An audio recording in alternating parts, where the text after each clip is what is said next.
जयपुर से करौली गए, उसके पीछे भी बड़ी सुंदर कथा है। जयपुर के राजा, उनको सौभाग्य मिला 3 ठाकुरों की सेवा का, गोविंद देव, गोपीनाथ और मदन मोहन। तो गोविंद देव गोपीनाथ आज भी जयपुर में ही है, लेकिन मदन मोहन जी जो है ये राजस्थान में करौली जगह है, वहां विराजते हैं। तो जयपुर से करौली क्यों गए कि राजा की जो बेटी थी उसका विवाह हुआ। तो बेटी से पिता ने कहा, बेटी मैंने वैसे दहेज में सब कुछ दिया है तुमको, लेकिन फिर भी तुम्हारी कोई इच्छा हो तो बताओ। तो बेटी बोली, पिताजी जो मांगूंगी सो दोगे? बोले हाँ देंगे। तो बोले एक काम करो, आपके पास 3 ठाकुर हैं, गोविंद देव, गोपीनाथ, मदन मोहन। मदन मोहन जी मुझे दे दीजिए, इनको मैं ले जाऊंगी। राजा के तो जैसे प्राण निकलने को हो गए, लाली तू जो चाहे मांग ले, लेकिन इनको मत मांगे। लेकिन बेटी भी रोने लगी, बोले मैं लूंगी तो इनको ही लूंगी और मुझे कुछ नहीं चाहिए, आप अपनी धन संपत्ति रखे रखो। अंत में राजा मान गए, ठीक है देंगे, लेकिन एक परीक्षा होगी। बोले क्या? 7 विग्रह रखे जाएंगे और तुम्हारी आंख पर पट्टी बांधी जाएगी, स्पर्श करके तुमको बताना पड़ेगा। अगर तुमने सही मदन मोहन जी बता दिए तो तुमको मिलेंगे, नहीं तो नहीं देंगे। बेटी बोली ठीक है। 7 विग्रह बने, एक जैसी कद काठी, एक जैसा स्वरूप, मुख आदि सब कुछ। बेटी से कहा आंखों पे पट्टी बांध करके अब तुम जाओ, स्पर्श करके बताओ कौन से मदन मोहन जी। रात भर उनकी बेटी रोई, मदन मोहन जी से बोली, जय जय मेरा मन है कि मैं आपको करौली ले जाऊं, पर मैं आपकी भी जानना चाहती हूं, आपकी इच्छा है कि नहीं मेरे साथ जाने की? और अगर इच्छा है मेरे साथ चलने की तो मुझे स्वप्न में कुछ आज्ञा कर देना। तो रात में मदन मोहन जी स्वप्न में आ गए और बोले मेरा भी मन है मैं तेरे संग चलूं। बोले पिताजी ने 7 विग्रह रखे हैं, सुबह मैं कैसे पहचानूंगी कि असली वाले आप कौन से हो? तो मदन मोहन जी बोले तू सबके हाथ पकड़ पकड़ के देखना, सबके हाथ ऐसे होंगे, जिसका हाथ पकड़ने पर एक उंगली खड़ी होकर हिलने लग जाए समझ जाना मैं ही हूं, मुझे ले चलना। राजा को पूरा विश्वास था कि बेटी नहीं पहचान पाएगी, एक जैसा स्वरूप, और इतनी सभा सब लग गई वहां पर देखने वालों की, देखें अब क्या होगा। बेटी जाए, सबके हाथ पकड़े, ये नहीं है, दूसरे पकड़े ये भी नहीं है, तीसरे पकड़े ये भी नहीं है, और जैसे चौथे ही थे मदन मोहन जी। राजा घबराया कहीं पहचान नहीं जाए। जैसे ही हाथ पकड़ा, पहले नाटक करती मुख पकड़ने का, ग्रीवा पकड़ने की, चरण पकड़, जैसे ही हाथ पकड़े सोई ठाकुर जी ने अपनी एक उंगली उठा के हिला दी। बेटी तुरंत बोली पिताजी ये है मदन मोहन जी। राजा के नेत्र सजल हो गए, बोले हाँ यही हैं, लेकिन सुन लाली इधर आ, उंगली हिलते हुए मैंने भी देख ली थी, इसलिए तू इस बात की चतुराई मत कर कि तू लेके जा रही है, तूने पहचाना, मैं इसलिए ठाकुर जी को दे रहा हूं क्योंकि वो भी जाना चाहते हैं, इसलिए ले जाओ। तो श्री मदन मोहन जी दहेज में आए, करौली राजस्थान। एक बार बंधुओं भारत जाइए, हमारे कहे से ना ये सबके दर्शन करके आना। करौली में मदन मोहन जी, पन्ना मध्य प्रदेश में जुगल किशोर जी, जयपुर में गोविंद देव गोपीनाथ जी, बाकी के 3 हमारे राधा वल्लभ राधा रमन बिहारी जी वृंदावन में है, सप्तनिधियों के दर्शन। तो मदन मोहन जी ऐसे ठाकुर जी हैं, वो उनको चुनते हैं जिनका दूर दूर से कोई वैष्णव संबंध नहीं है। आप लोग कथा सुनते हैं, आपको राधा रमन जी चुन लेंगे, आपको राधा वल्लभ जी चुन लेंगे, आपको कुंज बिहारी लाल चुन लेंगे, आपको गोविंद देव जी चुन लेंगे, लेकिन मदन मोहन जी तो एक्स्ट्रा ऑर्डिनरी चुन के लाते हैं, जो मांस खाता हो, जो महापातक हो, दूर दूर तक कोई संबंध नहीं हो, ऐसे को चुनने की इच्छा रहती मदन मोहन जी की। और एक बार वही हुआ, एक ताज खान नाम के भक्त थे, करौली में पोस्ट ऑफिस में काम करते थे, चिट्ठियां इधर उधर पहुंचाने की। और ताज खान के जीवन चरित्र में ऐसा वर्णन आता है कि ये अच्छे मुसलमान थे। अच्छे मुसलमान, कोई हमारा ये नहीं कि कोई बुरे मुसलमान होते, अच्छे मुसलमान मतलब जो इनकी परंपरा का नियम होता है, इतने बजे ये पाठ करना, ऐसे टोपी पहन के घूमना, इतनी बजे नमाज करने जाना, आदि आदि जो भी उनके क्रम होते हैं हमें नहीं पता, वो सब नियम से करते थे ताज खान। दूर दूर तक वृंदावन से, ठाकुर जी से, श्री जी से कोई संपर्क नहीं, कोई संबंध नहीं, लेकिन स्वभाव अच्छा था, स्वभाव मीठा था, उग्र नहीं थे। बल्कि इन्होंने अपने डाकघर के जो मुखिया थे उनसे कह करके कि मुझे इतने बजे नमाज के लिए जाना होता, मुझे जाने दिया जाए, तो जाते थे और जो भी इनके ग्रंथ होते हैं उनको पढ़ते रहते थे, खूब अच्छे से अपने धर्म का पालन करते थे। लेकिन मदन मोहन जी बड़े टेढ़े ठाकुर, इनके मन में आ गया कि इसको अपना बनाना है मुझे। वो कैसे बनाए? एक बार एक चिट्ठी आई मदन मोहन जी के गोस्वामी जी की, और ये चिट्ठी बांटने यही जाते थे सब जगह। तो पहले बंधुओं ऐसा था कि बहुत ज्यादा भारत में अशांति सी रहती थी, मंदिरों को तोड़ने के भय से, मंदिरों में कुछ उपद्रव ना कर दें इसलिए मंदिरों में नियम था कि केवल हिंदू अंदर जाएंगे, बाकी कोई नहीं जाएगा। तो बाहर बड़ी स्ट्रिक्टनेस रखी जाती थी। तो जैसे ही ये मदन मोहन जी के गोस्वामी जी की चिट्ठी लेकर के जैसे ही सीढ़ी चढ़ने लगे ऊपर, तो द्वारपाल ने इनको वहीं रोक दिया। बोले क्या बात है, क्यों चढ़े आ रहे हो ऊपर? बोले अरे भैया हम डाकघर से आए हैं, चिट्ठी है, गोसाई जी की चिट्ठी देने आए हैं। बोले आप यहीं रुक जाओ, हम गोसाई जी को बुला के ला रहे हैं, भीतर मत आना। हाँ नहीं आ रहे, हमको भी कोई शौक नहीं अंदर आने का, यहीं खड़े हैं, बुला दो। अब वो द्वारपाल भीतर गया, पीछे जाकर के जाने ऐसी कोई क्या व्यवस्था उसको लगी, वो वहीं व्यस्त हो गया उसको करने में, गोसाई जी को बुलाना ही भूल गया। अब ये बाहर खड़े खड़े प्रतीक्षा करें, दोपहर हो रही है, इतनी तेज धूप पड़ रही है, अभी तक आए नहीं। थोड़ी देर प्रतीक्षा करने के बाद इन्होंने द्वार खोला, मंदिर का मुख्य द्वार बाहर वाला खोला, खोल करके भीतर प्रवेश कर गए। डर तो रहे थे कुछ हो नहीं जाए, इधर उधर देखा, गोसाई जी, अरे भैया द्वारपाल कहां हो, चिट्ठी हम लेके खड़े हैं, ले तो जाओ। कोई प्रत्युत्तर नहीं देवे। तभी इन्होंने देखा कि हवा से, हवा के भाव से एक खिड़की, मंदिर की एक खिड़की कभी बंद होती है खुलती है, तो इन्होंने सोचा अंदर बोल के देख लेता हूं, इसके अंदर झांक के बोल देता हूं, कोई होगा तो आ जाएगा। ये जैसे ही गए, खिड़की खुल रही थी, बंद हो रही थी, खुल रही थी, बंद हो रही थी। जैसे ही इन्होंने वहां अंदर झांक करके भीतर गोसाई जी बोला ही और नेत्र खोल करके देखा, तो सामने मंदिर में श्री मदन मोहन जी का इनको दर्शन हुआ। त्रिभंग ललित ठाकुर जी खड़े हैं और मंद मंद नेत्रों से, वैसे तो मूर्तिमंत ठाकुर जी ऐसे ही रहते हैं, लेकिन जैसे ही इन्होंने भीतर झांका तो ठाकुर जी इनको देख करके अपने नेत्र मटकाने लगे, ऐसे ऐसे करने लगे और बार बार ऐसे पलक झपकाने लगे। ये देख करके ये तो वहीं धड़ाम से गिर पड़े। अब तो इनके मन में वही भाव चले, ये कौन था? ऐसे कमल जैसे कटाक्ष नेत्र, ऐसी सांवली सूरत, ऐसे टेढ़ा सा ये पैर, ये टेढ़े से ये हाथ, ये पीतांबरी पहना, मुख पे वंशी धरे, ये कौन है ये? इन्होंने जैसे तैसे अपने आप को उठाया, जैसे ही पुनः चढ़ने लगे, इतने में ही द्वारपाल आ गया। ए, तुमको मना किया था भीतर मत आना, तुम भीतर घुसे चले आए। भैया तेरे हाथ जोड़, एक बार देखने दे, मैं चला जाऊंगा, मैं मेरे को नहीं आऊंगा, दोबारा नहीं आऊंगा, एक बार देखने। बोल बिल्कुल नहीं, निकलो यहां से बाहर। जैसे किसी प्यासे को 2 बूंद पानी पिला करके पानी दूर कर लिया जाए, वो स्थिति हो गई। चिट्ठी देकर के द्वारपाल को ये तो चले गए, लेकिन मन चुरा लिया ठाकुर जी ने। मेरो मन गिरधर छवि पे अटक्यो, मेरो गिरधर छवि पे। ये स्थिति क्या है? यहां आप नहीं चुन रहे हैं ठाकुर जी को, ठाकुर जी चुन रहे हैं आपको। और भैया जब ठाकुर जी चुनते हैं ना, तो स्थिति अवर्णनीय हो जाती, वर्णन नहीं कर सकते उसका। बहुत वर्षों बाद मुझे ये कथा याद आई है, ध्यान से सुनिएगा। काले खां चले गए, लेकिन अब चल रहे हैं तो भी नेत्र बंद करते हैं तो वही स्वरूप दिखाई दे रहा है। वो नेत्र अपने ऐसे ऐसे मटका रहे थे, वो अनुभव आ रहा है।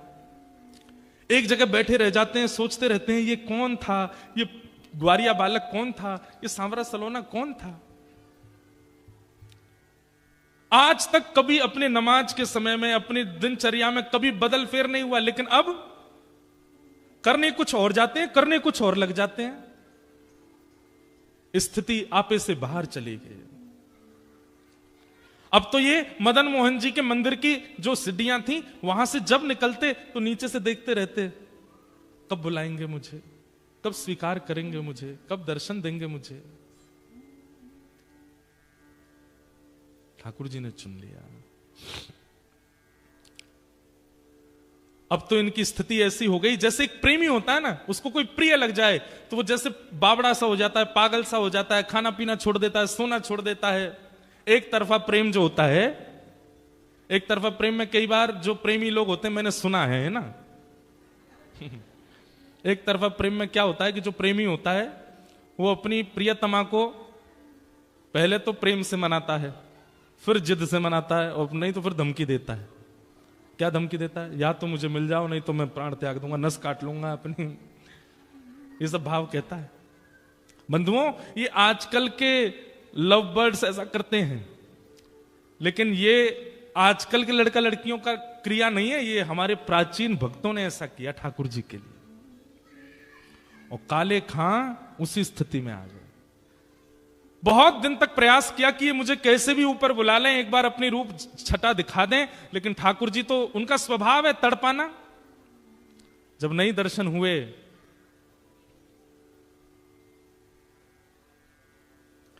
तो एक दिन काले खां ने कसम खा ली, बोले ठाकुर जी या तो मुझे दिख जाओ, या तो मुझे मिल जाओ, नहीं तो मैं अनशन व्रत पर बैठ रहा हूं, मृत्यु पर्यंत प्राण त्याग दूंगा। ऐसी स्थिति हो गई। धीरे धीरे अपना काम छोड़ दिया, परिवार वालों से दूर रहने लगे, अपने नियम क्रम सब से बिल्कुल ना इधर के रहे ना इधर के, बीच में आ गए बिल्कुल। स्थिति अवर्णनीय हो गई। काले खां ने ठाकुर जी के सामने कसम खा ली, या तो मुझे दर्शन करा दीजिए, नहीं तो मैं अनशन व्रत करके अपने प्राण त्याग दूंगा। एक दिन, 2 दिन, 3 दिन व्यतीत हो गए भोजन किए बिना। 3 दिन बाद श्री मदन मोहन लाल जी को बड़ी दया आ गई। बोले कि भूखा प्यासा बैठा है। अब ये भी तो बात है कि जैसे हम लोगों को तो पता है कि ठाकुर जी को मनाना है तो हम कथा में चले जाएं, ठाकुर जी को मनाना है तो संतों को भोजन करा दो, ठाकुर जी को मनाना है तो परिक्रमा कर आओ, ठाकुर जी को मनाना है तो यज्ञ कर लो। अब काले खां को तो कुछ पता भी नहीं है, वो तो जाति धर्म से भी अलग है, उसको पता ही नहीं है क्या करना पड़ता है ठाकुर जी को रिझाने मनाने के लिए। सब लोग इधर देखो, ध्यान से सुनो।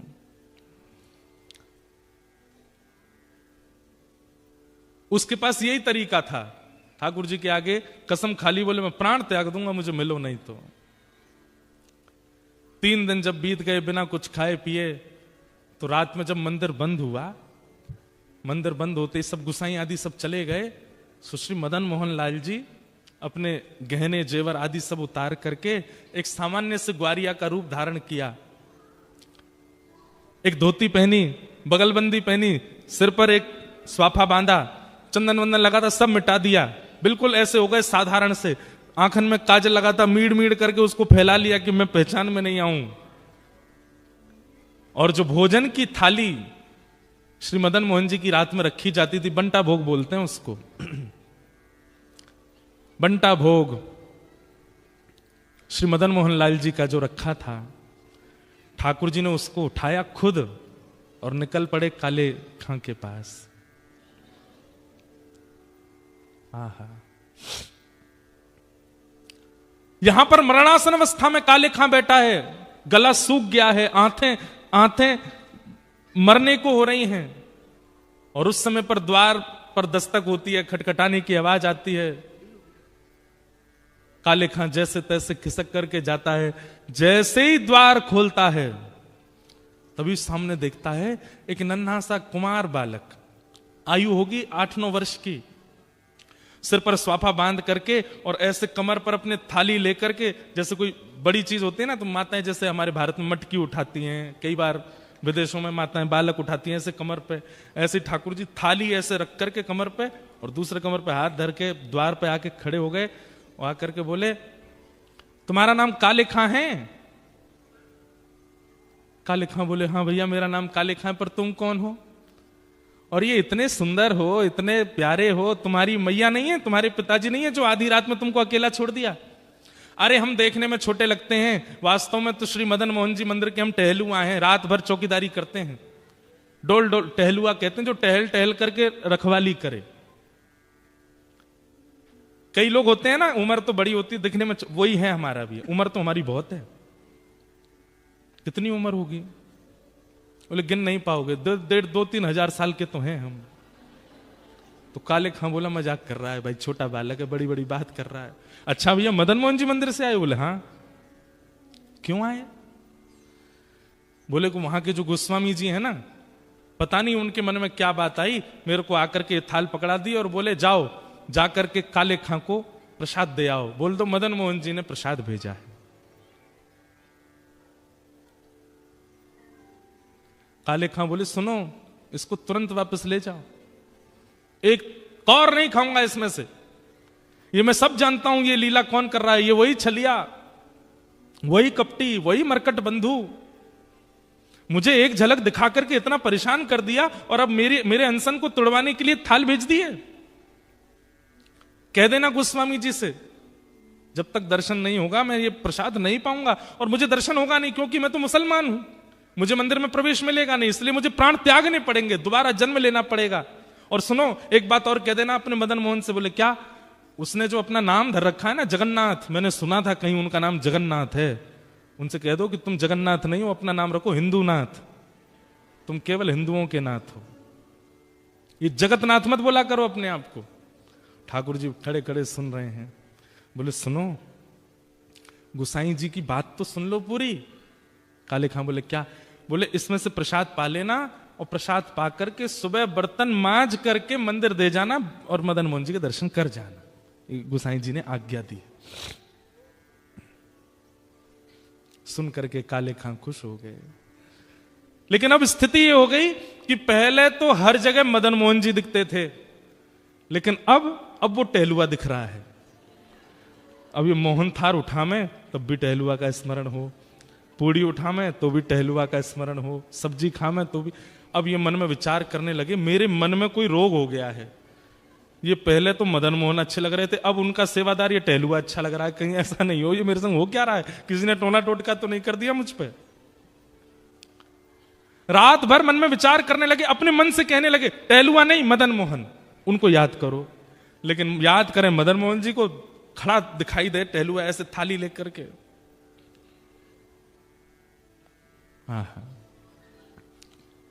रात्रि में ठाकुर जी ने गोस्वामी जी को सपना दिया और सपने देकर के कहा, बोले पहले दिन चिट्ठी लेकर के मेरा भक्त काले खां आया था, द्वारपाल ने उसको डांट भगा दिया। अरे गोस्वामी जी मुझे उसको स्वीकार करना और मैं उसे स्वीकार कर चुका हूं। 3 दिन से अनशन व्रत पे था, मैं अपनी सोने की थाल में भोजन देकर के आया हूं।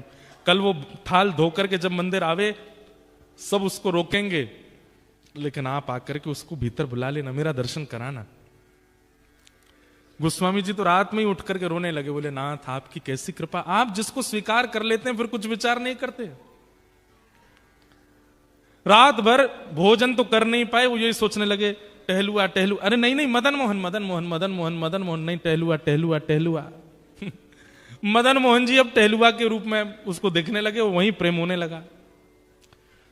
सुबह उठ करके सारी सामग्री साफ करी, पूरी थाली साफ करके बोला भैया गलती हो गई, मेरे तो मन को कोई रोग हो गया है, मैं जाके गोस्वामी जी को थाल दे दूंगा, बोल दूंगा मदन मोहन जी नहीं चाहिए, अपना टहलुआ दे दो, मैं तो उसी को देखता रहूंगा। यहां पर गोस्वामी जी सुबह सुबह आए, आते ही उन्होंने देखा कि मेरा स्वप्न सच है कि नहीं। तो मंदिर में प्रवेश करते सबसे पहले ठाकुर जी के भोग का थाल देखा तो थाल वहां नहीं था। ये देखते ही गोस्वामी जी तो रोने लगे, हे कृपालनाथ ये कैसी कृपा, बड़े बड़े यज्ञाचार्यों को आपने स्वीकार नहीं किया, बड़े बड़े नाम जापकों को स्वीकार नहीं किया, बड़े बड़े भक्त जो दिन रात आपकी सेवा में लगे रहते हैं उनमें आपको कोई भाव नहीं दिखा, और एक मुसलमान एक काले खान दूर दूर तक जिसने भजन नहीं किया उसके पीछे अपनी सोने की थाली दिया है रात में। जय हो आपकी। गोस्वामी जी प्रतीक्षा कर रहे हैं कब आएगा काले खान। लेकिन काले खान को तो अब गिल्ट फील हो रहा है भीतर से कि पहले प्रेमी कोई और था, अब प्रेमी कोई और हो गया है, अब तो मुझे टहलुआ चाहिए, अब तो मदन मोहन जी नहीं चाहिए। मंदिर द्वार पर जैसे ही पहुंचा द्वारपाल से बोला सुनो ये थाली भीतर गोसाई जी को दे आओ। थाली तेरे पास कैसे आई? बोले कि उनको बोल देना रात में उन्होंने भिजवाई थी मेरे लिए टहलुआ के द्वारा। बोले कौन टहलुआ? अरे जो रात में मंदिर में रहता, बोले मैं ही तो रहता हूं रात में मंदिर में, मैं ही टहलुआ हूं यहाँ का। बोले तुम नहीं, वो सुंदर वाला टहलुआ। बोले अच्छा तो मैं कुरूप हूं? बोले नहीं, मैं ऐसा नहीं बोल रहा हूं, दो होंगे ना तुम, एक सुंदर छोटा सा काजल लगा करके सिर पे पगड़ी बांध के बढ़िया पीली सी पीता, और बड़ी अच्छी सुगंधी आ रही थी उसमें से, क्या वर्णन करूं उसकी रूप माधुरी का मैं। वो टहलुआ। बोले सुन तू यहीं खड़ा रहे, कोई टहलुआ नहीं है, मैं ही टहलुआ हूं, और मैं गुसाई जी को अभी बुला के लाता हूं, तेरी तो अभी खैर नहीं।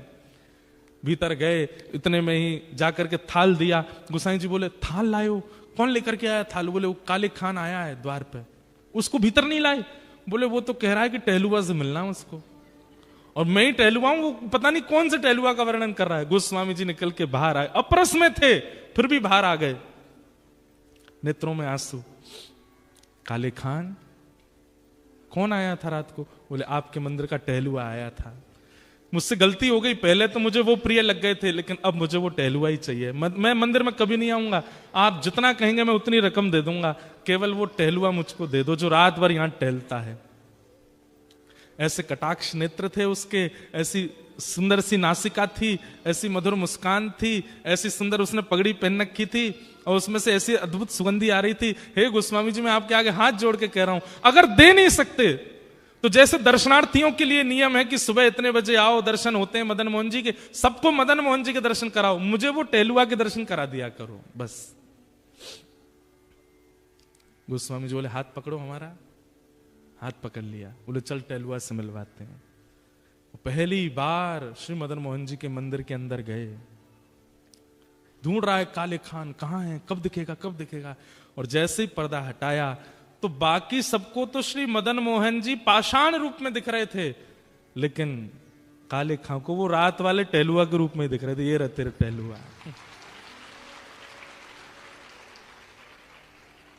नेत्र सजल हो गए, वो सजल होकर के बस उसी दिन मदन मोहन जी के श्री चरणों को प्रणाम किया। बोले स्वयं ठाकुर जी टहलुआ बन के आए मेरे घर पे, इतना श्रम किया, और जीवन भर के लिए श्री मदन मोहन जी के दास बन गए। कौन? काले खान।